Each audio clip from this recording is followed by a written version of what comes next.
Hi అండి, invisible piping ఎలా కుట్టాలో ఈరోజు నేను వీడియో అయితే తీసాను. చూడండి, ఇన్విజిబుల్ పైపింగ్ చేయాలి అంటే మనం క్రాస్ కటింగ్ పీస్ తీసుకొని లోపల థ్రెడ్ పెట్టేసి మనం స్టిచ్చింగ్ చేసుకొని పైపింగ్ క్లాత్ అనేది రెడీ చేసుకొని లైనింగ్ మీద మనం స్టిచ్ చేసుకోవాలి. స్టిచ్ చేసుకున్న తర్వాత మెయిన్ ఫ్యాబ్రిక్ తీసుకోవాలి. మెయిన్ తీసుకొని ఆపోజిట్ సైడ్ వేసుకోవాలి. వేసుకొని ఒక స్టిచ్ అయితే వేసుకోవాలి. థ్రెడ్ పక్కనే వేయాలి. చూడండి, స్టిచ్ చేసిన తర్వాత ఇంకొక వైపు కూడా వేస్తున్నా. చూడండి, మెయిన్ ఫ్యాబ్రిక్ అలా వేసిన తర్వాత రెండు వైపులా స్టిచ్ చేసుకున్న తర్వాత మనం క్లాత్ అనేది ఎక్స్ట్రా ఉంది కదా, దాన్ని కట్ చేసుకోవాలి.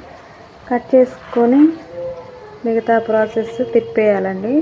అక్కడక్కడ టక్స్ పెట్టుకోవాలి. టక్స్ పెట్టుకుంటే ఏంటి అంటే నీట్గా వస్తుంది. పైపింగ్ అనేది చాలా నీట్గా ఉంటుంది. చూడండి, ఇప్పుడు చూడండి, నేను తిప్పేసి మళ్ళీ ఇంకో స్టిచ్ చేస్తున్నా.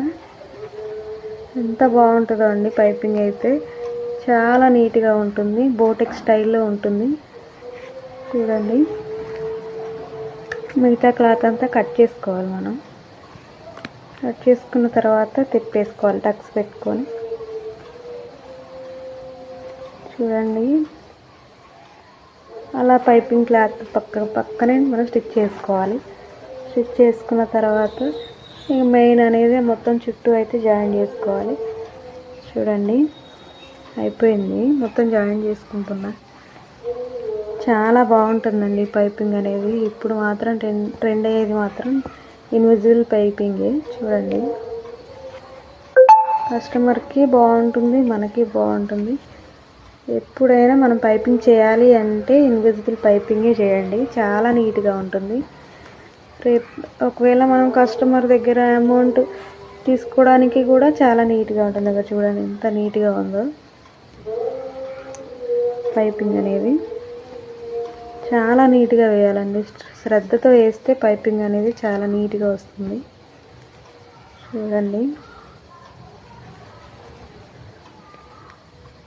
పైపింగ్ చేయాలి అంటే టిప్స్ చూడాలండి. టిప్స్ చూస్తే మనం మెయిన్ టిప్ ఏంటి అంటే మనం పైపింగ్ చేసే క్లాత్ అనేది క్రాస్ తీసుకోవాలి. క్రాస్ తీసుకుంటేనే పైపింగ్ అనేది చాలా నీట్గా వస్తుంది. కొంతమంది స్ట్రైట్ తీసుకోమంటారు కానీ స్ట్రైట్ తీసుకోవద్దు, క్రాసే తీసుకోవాలి. చూడండి, చాలా బాగుంది, ఎంత నీట్గా వచ్చిందో. Okay friends,